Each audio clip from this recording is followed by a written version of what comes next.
એટલે હવામાન વિભાગની આગાહી છે કે આગામી 6 થી 7 દિવસ રાજ્યમાં ભારે વરસાદ પડી શકે છે અને હાલ અરબી સમુદ્રમાં જે એક સાયક્લોનિક સિસ્ટમ સક્રિય થઈ છે એ અત્યારે લો પ્રેશરમાં પરિવર્તિત થઈ છે, પરંતુ આગામી 36 કલાકમાં શું થશે હવે તે પણ નજર કરી લઈએ તો જે સિસ્ટમ સક્રિય થઈ છે વેલમાર્ક લો પ્રેશર અત્યારે એક્ટિવ થઈ છે, જેના ભાગરૂપે તમને દરિયામાં કરંટ જોવા મળશે, ઊંચા ઊંચા મોજા ઉછળવાના છે। ત્યારબાદ તે આગામી 36 કલાક બાદ અત્યારે લો પ્રેશર છે, 36 કલાક પછી તે ડિપ્રેશનમાં પરિવર્તિત થશે। એનો અર્થ એ છે કે આ વાવાઝોડું વધુ ઉગ્ર વધુ તીવ્ર બનવાનું છે અને ડિપ્રેશનમાં પરિવર્તિત થયા બાદ સવાલ એ છે કે શું તે દરિયામાં સમેટાઈ જશે કે પછી ડીપ ડિપ્રેશનમાં સર્જાશે એ આગામી 36 કલાક પછી ખબર પડશે।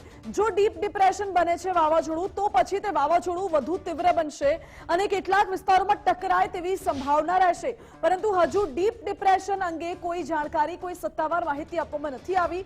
માત્ર એટલું કહેવાયું છે કે 36 કલાક પછી વાવાઝોડું ડિપ્રેશનમાં ફેરવાશે। હવે અરબી સમુદ્રમાં અત્યારે આ લો પ્રેશર બન્યું છે, સાયક્લોનિક સર્ક્યુલેશન હતું જે અત્યારે લો પ્રેશરમાં પરિવર્તિત થયું છે, એમાં પ્રેશર વધી રહ્યું છે અને તીવ્ર બની રહ્યું છે।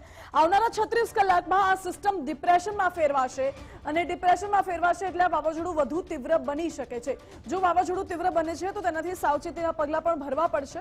લગભગ 25 થી 26 મે વચ્ચે આ સંભવિત રીતે વાવાઝોડું બને તેવી શક્યતા છે। એટલે 25 મે સુધીમાં પિક્ચર ક્લિયર થશે કે આ વાવાઝોડું આગળ વધીને ડીપ ડિપ્રેશનમાં બને છે કે પછી દરિયામાં સમેટવાનું શરૂ થાય છે। ગોવા, મહારાષ્ટ્ર અને ગુજરાતના કેટલાક વિસ્તારોને સૌથી વધુ અસર થવાની સંભાવના છે, ખાસ કરીને દરિયા કિનારાનો જે વિસ્તાર છે ત્યાં પ્રચંડ પવન ફૂંકાશે, ગાજવીજ સાથે અત્યંત ભારે વરસાદ વરસી શકે છે, દરિયામાં ઊંચા ઊંચા મોજા પણ ઉછળી શકે છે તેવી આગાહી હવામાન વિભાગ દ્વારા વ્યક્ત કરવામાં આવી છે। હવે ક્યાં ભારે વરસાદની આગાહી કરવામાં આવી છે તો સૌથી પહેલા દરિયા કિનારાનો વિસ્તાર છે અને સૌરાષ્ટ્રનો ભાગ છે જોઈ લઈએ। જામનગર, રાજકોટ, દ્વારકા, ભાવનગર, અમરેલી, ગીર સોમનાથ, દમણ ત્યાં ભારે વરસાદ વરસી શકે છે। દક્ષિણ ગુજરાતની વાત કરવામાં આવે તો નવસારી, દમણ, દીવ, દાદરા નગર હવેલી, વલસાડ, તાપી અને સુરત, દાહોદ બાજુ ભારે વરસાદની સંભાવના રહેશે આ તરફ, અને અમદાવાદ, ગાંધીનગર, મધ્ય ગુજરાત તરફ પણ ભારે વરસાદ વરસી શકે છે। આ સિવાય વડોદરા, આણંદ જેવા મધ્ય ગુજરાતના વિસ્તારો છે ત્યાં અસર વર્તાઈ શકે છે આ વાવાઝોડાની।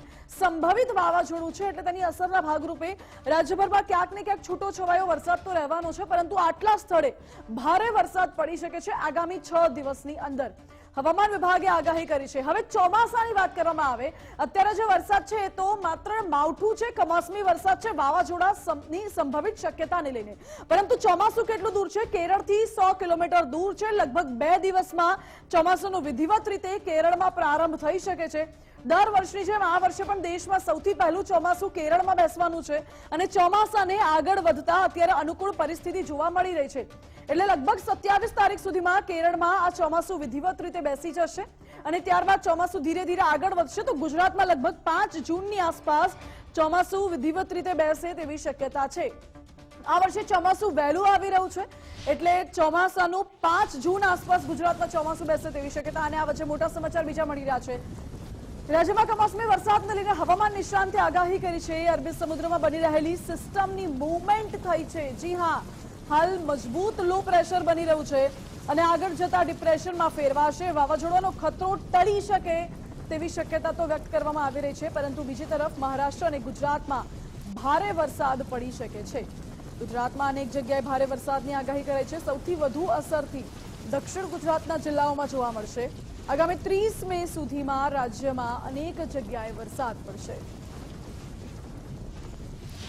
છેલ્લા 5-7 દિવસથી અરબ સાગરની અંદર એક સિસ્ટમ બની હતી। આ સિસ્ટમ છે સૌ પ્રથમ સાયક્લોનિક સર્ક્યુલેશન બની, ત્યારબાદ 21 મે 2025 ના રોજ લો પ્રેશર બની। આજે થોડીક વધારે મજબૂત થઈને એ મજબૂત લો પ્રેશર બની ચૂક્યું છે। જો કે આ સિસ્ટમ છે દરિયાકાંઠાથી ખૂબ નજીક હતી એટલે એની મૂવમેન્ટ છે એ પણ ખૂબ ધીમી હતી, પણ એક આપણે ડર હતો કે આ સિસ્ટમ છે જો ઉત્તર પશ્ચિમ દિશામાં મૂવમેન્ટ કરે, થોડી પણ આ પશ્ચિમ દિશામાં મૂવમેન્ટ કરે તો એમાં સાયક્લોન બનવાની સંભાવનાઓ હતી, કેમ કે અરબ સાગરની અંદર બીજા પરિબળો છે એ સાયક્લોન બનવા માટે અનુકૂળ હતા એટલે એક સાયક્લોન બનવાનો ડર હતો।